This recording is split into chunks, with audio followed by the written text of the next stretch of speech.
यहाँ पे हम जो बात करेंगे first of all sports physiology के बारे में बात करेंगे कि एक्चुअल में स्पोर्ट्स फिजियोलॉजी होता क्या है। तो ठीक है, it is the study of long term and short term effect of training and body conditions of athlete. देखो स्पोर्ट्स फिजियोलॉजी रिलेटेड है हमारे फिजिक्स से। जब हम फिजिक की बात करते हैं तो कहीं ना कहीं हमारे स्पोर्ट्स का कनेक्शन मिल जाता है।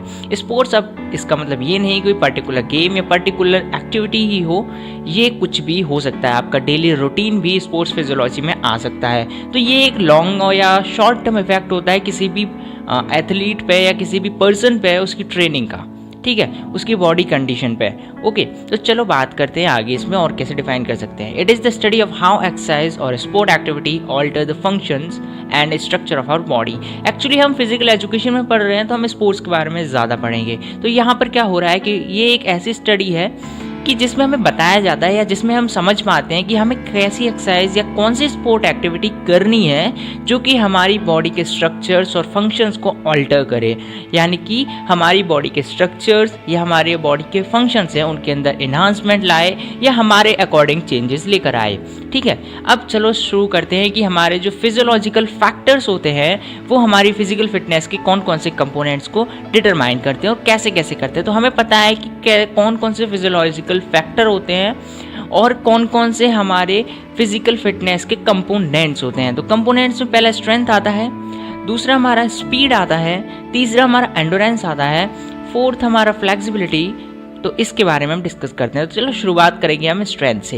देखो स्ट्रेंथ में क्या होता है कि जो हमारी साइज ऑफ मसल होता है ये भी एक फैक्टर है जो कि हमारी स्ट्रेंथ को डिनोट करता है। यानी कि हमारी जो स्ट्रेंथ है वो हमारी मसल्स के साइज के ऊपर बहुत ज़्यादा डिपेंड करने वाली है, क्योंकि यहाँ पर जितना ज़्यादा बिगर और लार्जर मसल का साइज होगा वो ज़्यादा से ज़्यादा फोर्स प्रोड्यूस कर पाएगी, और जब ज़्यादा फोर्स प्रोड्यूस कर पाएगी तो वहाँ पर क्या होगा कि हमारी स्ट्रेंथ शो ऑफ हो जाएगी। अब यहाँ पर क्या है कि मेल और फीमेल दोनों के अंदर सिमिलर मसल्स होती हैं, लेकिन उनके अंदर क्या होता है कि मेल्स स्ट्रॉन्ग पाए जाते हैं क्योंकि उनके पास लार्जर और बिगर मसल्स होती हैं। मसल्स तो सब दोनों के पास, दोनों जेंडर्स के पास सेम है, लेकिन उनके साइजेस डिफरेंट हैं। इस वजह से आपको पता लगता है कि मेल ज़्यादा स्ट्रॉन्गर होते हैं इन स्ट्रेंथ, क्योंकि इसमें क्या होता है कि फीमेल्स की जो मसल साइज होते हैं थोड़े छोटे होते हैं, इस वजह से उनको वो उतना फोर्स नहीं दे पाते जितना मेल्स के पास होता है। इस वजह से ये हमारी स्ट्रेंथ को डिटरमाइन करता है, साइज ऑफ द मसल। ठीक है, आगे बात करते हैं। दूसरा कंपोनेंट आता है इसके अंदर बॉडी वेट। हमारा बॉडी वेट, यानी कि जब भी हम बॉडी वेट की बात करते हैं तो अपने स्ट्रक्चर के बारे में हमें याद आता है, और जब स्ट्रक्चर के बारे में याद आता है तो हम समझ जाते हैं कि हमारी बॉडी का स्ट्रक्चर कितना फैला हुआ है, कितना चौड़ा है, कितना लंबा है। ठीक है, तो यहाँ बॉडी वेट की हम बात कर रहे हैं। तो बॉडी वेट के अंदर क्या होने वाला है कि जितना ज़्यादा पर्सन हैवी होगा तो उसे हिलाने में उतनी ज़्यादा हमें ताकत लगानी पड़ेगी, क्योंकि किसी एक पोल को हिलाने में और किसी एक लकड़ी को हिलाने में बहुत फ़र्क होता है। तो यही अगर हम बात कर रहे होंगे तो जो बंदा हैवियर होगा वो स्ट्रॉन्गर भी होगा, जो लाइटर है उससे ज़्यादा तो स्ट्रॉन्गर हमेशा होने वाला है। तो यहाँ पर एक पॉजिटिव कोरिलेशन बन जाता है बॉडी वेट और स्ट्रेंथ के बीच में, जो कि वेट लिफ्टर होते हैं जैसे कि, या मतलब जो इंटरनेशनल वेट लिफ्टर्स होते हैं, जो हैवी वेट लिफ्टर्स होते हैं वो ज़्यादा वेट लिफ्ट कर पाते हैं। इस वजह से उनकी बॉडी की स्ट्रेंथ भी हम ऐसे डिफाइन कर पाते हैं, क्योंकि जो हैवी वेट लिफ्टर्स होते हैं उनका बॉडी वेट कुछ ज़्यादा ही होता है और पॉजिटिव को रिलेशन बनाता है उनके बॉडी वेट के साथ। ठीक है, जो थर्ड फैक्टर अफेक्ट करता है वो है मसल कंपोजिशन, यानी कि हमारे मसल्स में कौन कौन से कंपोनेंट्स आ रहे हैं और कैसे कैसे फाइबर्स वहाँ वर्क कर रहे हैं। तो हर मसल के पास दो तरह के फाइबर्स होते हैं, फास्ट ट्विच फाइबर जिनमें वाइट फाइबर्स हमें बोलते हैं, और रेड ट्विच फाइबर जिनमें रेड फाइबर्स हम उन्हें बोल देते हैं, सॉरी स्लो ट्विच फाइबर्स जिन्हें हम रेड फाइबर्स बोल देते हैं। तो जो फास्ट ट्विच फाइबर्स होते हैं वो कैपेबल होते हैं जल्दी से कॉन्ट्रैक्ट होने पर, और वो ज़्यादा फोर्स भी प्रोड्यूस करते हैं। लेकिन स्लो ट्विच फाइबर की बात करें तो वो कॉन्ट्रैक्ट फास्ट नहीं होते हैं, धीरे धीरे होते हैं, और वो बहुत देर में या बहुत लॉन्गर ड्यूरेशन के बाद वो कॉन्ट्रैक्ट होते हैं, यानी कि अपनी सिमिलर पोजीशन में दोबारा से आ पाते हैं। तो इसमें क्या होता है कि जो फास्ट ट्विच फाइबर्स होते हैं ना वो जेनेटिकली आपको मिले होते हैं, या स्लो ट्विच फाइबर होते हैं वो भी आपको जेनेटिकली मिले होते हैं, लेकिन इन्हें हम चेंज नहीं कर सकते हैं ये, लेकिन आपके स्ट्रेंथ को डिटरमाइन करते हैं, क्योंकि जहाँ पर फास्ट ट्विच फाइबर ज़्यादा होंगे, यानी कि जो भी हमारे वाइट फाइबर्स में ज़्यादा होंगे वह फोर्स भी आप ज़्यादा प्रोड्यूस कर पाएंगे। ठीक है, अब बात करें intensity of the nerve impulses की।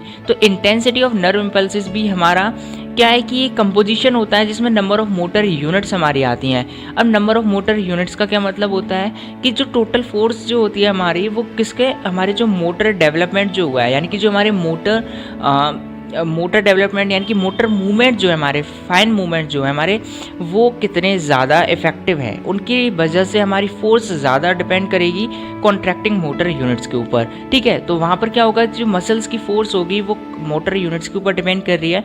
तो यहाँ पर क्या हो रहा है कि जो स्ट्रॉन्ग नर्व इम्पल्स है हमारी जो सेंट्रल नर्वस सिस्टम से है वो ज़्यादा एक्टिवेट हो जाएगी और ज़्यादा नंबर ऑफ मोटर यूनिट्स उसके पास आ जाएंगे। यहाँ मोर है, नॉट मोर। ठीक है, तो यहाँ पे क्या होगा कि बहुत जल्दी स्ट्रांगली वो कॉन्ट्रैक्ट होगा और ज़्यादा फोर्स हमें अवेलेबल कराएगा और स्ट्रेंथ भी इससे ज़्यादा बढ़ेगी। तो इंटेंसिटी जो है हमारी नर्व की, यानी कि तीव्रता जो है हमारी, तेज़ी जो है हमारे कंट्रैक्शन की नर्व्स की, वो भी हमारी स्ट्रेंथ को डिनोट कर रही है। ठीक है, अब हम बात करेंगे फिजियोलॉजिकल फैक्टर्स अफेक्टिंग हमारा जो स्पीड है, यानी कि स्पीड को कौन कौन से डिटरमाइन करते हैं।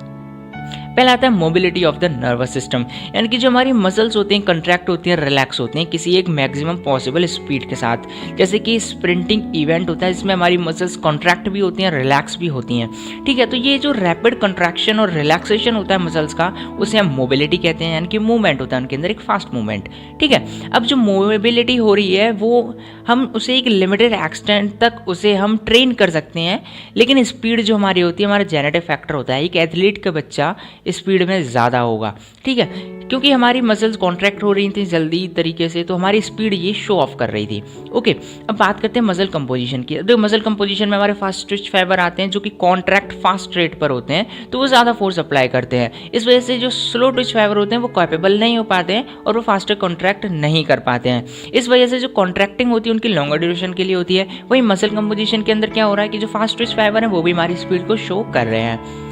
चलो आगे बात कर लेते हैं एक्सप्लोसिव स्ट्रेंथ की, यानी कि हम जब कोई एक्सप्लोसिव मूवमेंट करते हैं, ठीक है, तो एक्सप्लोसिव स्ट्रेंथ वहाँ पे हमें नीडेड होती है। जब एक्सप्लोसिव स्ट्रेंथ जो होती है हमारी मसल कंपोजिशन पर डिपेंड होती है और मसल साइज पर डिपेंड होती है, मसल कोऑर्डिनेशन पे भी डिपेंड होती है। तो यहाँ पे मसल कंपोजिशन पे डिपेंड थी फास्ट ट्विच फाइबर्स पे। ठीक है, और यहाँ पर डायरेक्टली हम प्रोपोर्शनल हो जाते हैं मसल कंपोजिशन के। तो यहाँ पर जो हमारे मेटाबॉलिक रेट है, ठीक है, यानी कि हमारी जो एक्सप्लोसिव स्ट्रेंथ है वो मसल कंपोजिशन, मसल साइज पे और कोऑर्डिनेशन पर डिपेंड कर रही है और मेटाबॉलिक प्रोसेस पे भी हमारे डिपेंड कर रही है, क्योंकि हमारी स्ट्रेंथ तभी निकलेगी जब हमारा मेटाबॉलिक रेट अच्छा होगा और वो हमारी बॉडी के अंदर डाइजेस्टिव सिस्टम अच्छा कर पाएगा। तो यहाँ पर जो स्लो ट्विच और फास्ट ट्विच फाइबर होते हैं वो भी हमारे जेनेटिकली मिले हुए होते हैं, ये भी हमारी स्पीड को शो करते हैं। ठीक है, अब हम फ्लेक्सिबिलिटी की बात करते हैं। तो good flexibility allow us maximum range of movement without much internal resistance, यानी कि फ्लेक्सिबिलिटी तो आप जानती हो, सीधी सीधी बात है कि हमारे रेंज ऑफ मूवमेंट होती है हमारे जॉइंट्स की,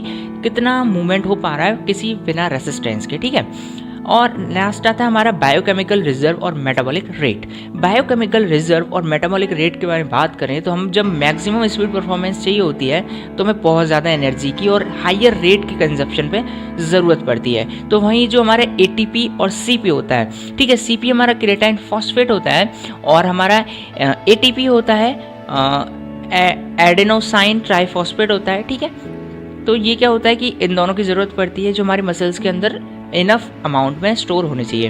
तो ATP और CP जब स्टोर होंगे तो मसल्स लेस कॉन्ट्रैक्ट करेंगी, यानी कि जो लेस कॉन्ट्रैक्टिंग मसल्स हैं उनके अंदर ATP और CP जब स्टोर होंगे तो क्या होगा कि मसल का कॉन्ट्रैक्शन क्या हो जाएगा, इनसफिशिएंट एनर्जी सप्लाई की वजह से स्लो हो जाएगा। इस वजह से शॉर्ट टाइम और एनर्जी सप्लाई दोनों ही हमारे मेटाबॉलिक पावर को अफेक्ट करेंगे जो एंजाइम्स वहाँ क्रिएटेड हो रहे थे। इस वजह से हमारी स्पीड पे भी इसका फैक्टर का इफेक्ट पड़ेगा और ये हमारी स्पीड को शो कर रहा है। फिर से अब हम बात करेंगे एंडोरेंस के बारे में। तो एंडोरेंस के बारे में बात करेंगे तो पहला हमारा एरोबिक कैपेसिटी आता है, यानी कि एरोबिक कैपेसिटी का मतलब होता है कि हाँ हम कोई एक्टिविटी परफॉर्म कर रहे हैं कंटिन्यूसली जिसमें हमारी जो एनर्जी है मसल्स के द्वारा जो हमें चाहिए एनर्जी वो हम ऑक्सीजन की प्रेजेंस में और सप्लाई हो रही है वो जितने सफिशिएंट अमाउंट में हमें चाहिए। तो द एबिलिटी ऑफ ऑर्गेनिज्म, ये फिर से मिसप्रिंट हो गया, ऑर्गेनिज्म है, to maintain adequate supply of to the working muscle for energy liberation is important for endurance performance. यानी कि क्या है, जब एरोबिक कैपेसिटी की बात करते हैं तो किसी भी ऑर्गेनिज्म की एक कैपेसिटी होती है कि O2 यानी कि ऑक्सीजन, जब ऑक्सीजन का जो सप्लाई हो रहा है वो वर्किंग मसल्स तक कैसा जा रहा है। ठीक है, यानी कि एडिक्वेट सप्लाई वहाँ पर होनी चाहिए, सफिशिएंट सप्लाई वहाँ पे होनी चाहिए। ठीक है, तो हम यहाँ पे ये डिपेंड करता है ऑक्सीजन इनटेक पे, ऑक्सीजन ट्रांसपोर्ट पे, ऑक्सीजन अपटेक पे और एनर्जी रिजर्व पे। ऑक्सीजन इनटेक यानी कि हम कितने अमाउंट में ऑक्सीजन ले रहे हैं, साथ में ऑक्सीजन को कैसे ट्रांसपोर्ट कर रही है हमारी बॉडी टिश्यूज़ तक, ब्लड तक, साथ में हम ऑक्सीजन को कैसे बाहर लाने की कोशिश कर रहे हैं, कैसे उसे यूज़ कर रहे हैं, साथ में हमारे पास कैसी एनर्जी उसके थ्रू आ रही है। तो ये एरोबिक कैपेसिटी के अंदर वर्क करता है।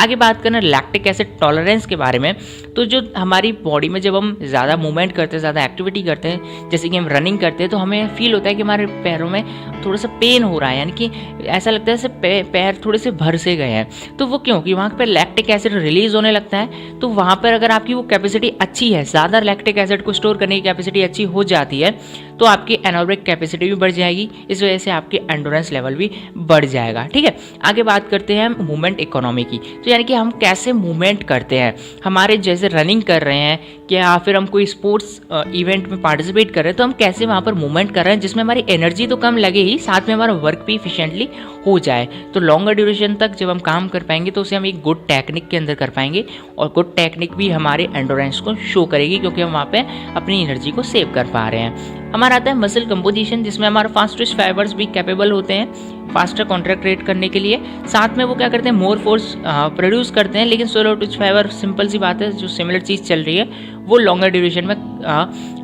कॉन्ट्रैक्ट होते हैं। इस वजह से वहाँ पर थोड़ी सी एंडोरेंस लेवल भी हमारी बढ़ जाती है।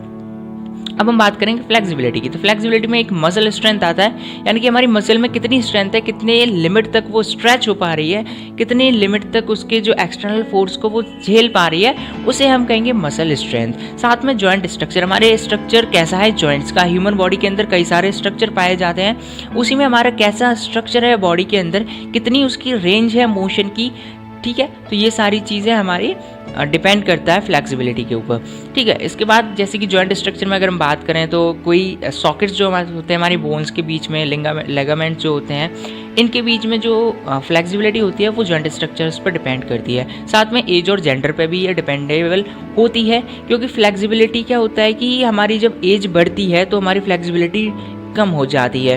ठीक है, क्योंकि वहाँ पे ह्यूमन बॉडी ट्रेनेबल अगर है तो वहाँ फ्लेक्सिबिलिटी हम बढ़ा सकते हैं, लेकिन अगर ट्रेनेबल नहीं है तो हम फ्लेक्सिबिलिटी नहीं बढ़ा सकते हैं। वहीं जेंडर की बात करें तो जेंडर भी फ्लेक्सिबिलिटी को शो करता है, क्योंकि इसमें जो फीमेल्स होती हैं वो ज़्यादा फ्लेक्सिबल होती हैं, ठीक है, मेल्स के, क्योंकि उनकी बॉडी थोड़ी सी सॉफ्ट और उनकी बोन्स भी हल्की सी सॉफ्ट होती हैं।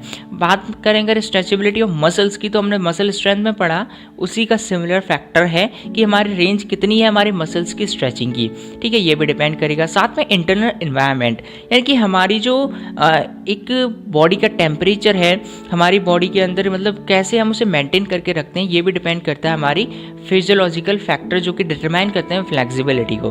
ठीक है, नेक्स्ट आता है हमारा कोई प्रीवियस इंजरी तो नहीं है। अगर हमारी बॉडी में ऐसी कोई प्रीवियस इंजरी आ जाती है जो हमारी फ्लेक्सिबिलिटी से डायरेक्टली रिलेटेड है, तो हम फ्लेक्सिबिलिटी थोड़ी कहीं ना कहीं लूज हो जाएगी, या कहीं ना कुछ उसका इफेक्ट ज़रूर पड़ेगा। क्योंकि जब भी हमें फ्लेक्सिबिलिटी की बात करते हैं तो हमें स्ट्रॉन्ग जॉइंट की रेंज मूवमेंट चाहिए होता है, वहीं अगर कोई इफेक्ट पड़ जाएगा तो प्रॉब्लम हो सकती है।